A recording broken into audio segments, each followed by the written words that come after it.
Sawadi-coup. My name is Sharaad Kuttan and welcome to BFM Morning Headlines, 23rd of May. What's in the papers? Well, this.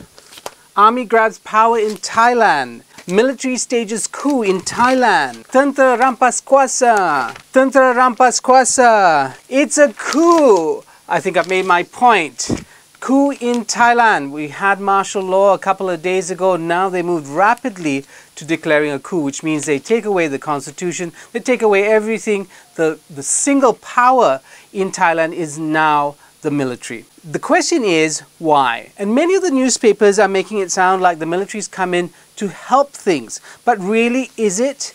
And will it? So now you look at Utusan Malaysia, they have this little thing that says, Sekali lagi tentera rampas kuasa di Thailand, syukurlah negara kita makmur. Yes, we're glad that we are okay, we have peace in this country, but is that all there is to it? Now, there is another headline I think I'll point out to it. It says there, Thailand military seizes power to push through reforms. But what kind of reforms and on whose behalf? Now, I'm wearing blue, but you know it's a red shirt, yellow shirt fight.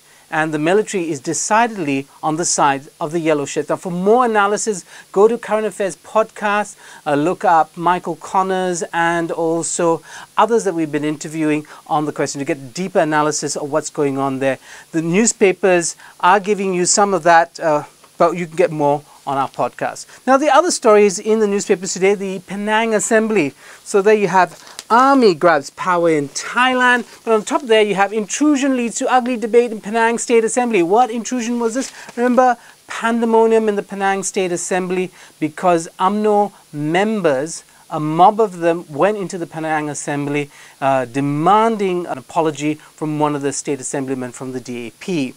Now, actually, this move is not supported by several people in UMNO itself. The head of Penang, UMNO, says the incident was regrettable.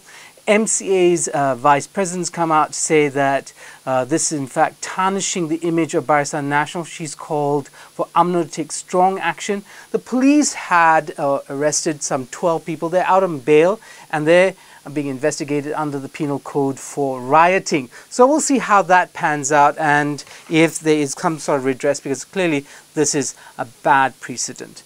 Schoolboys occupy some of front pages, and Sina Harian has this.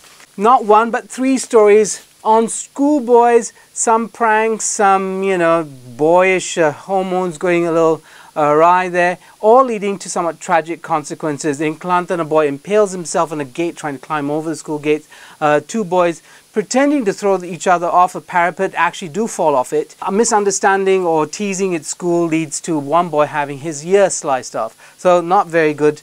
Also in the mix, stories about Teluk Intan, stories about Mas. Mas is not closing down apparently. Well, that's a little story there. Diana, she's been a darling of the media for some weeks now. Also, the Prime Minister says they're not rushing into signing the TPP. That pretty much wraps up all the stories that are on the front pages of our newspapers this morning. Remember, if you want to get more, come to Current Affairs podcast, and you can find that on BFM's website for more analysis. Now, the word for the day is coup d'etat.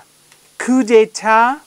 It's a coup d'etat. And remember, very interesting point. In 2006, a coup d'etat against Prime Minister Thaksin Shinawatra actually led to this 8 years of instability now. It was called a softy coup. Yes, because draconian laws weren't in fact enforced. And analysts are now saying that this time around, they expect more repression. So no more softy coup. Same, but different.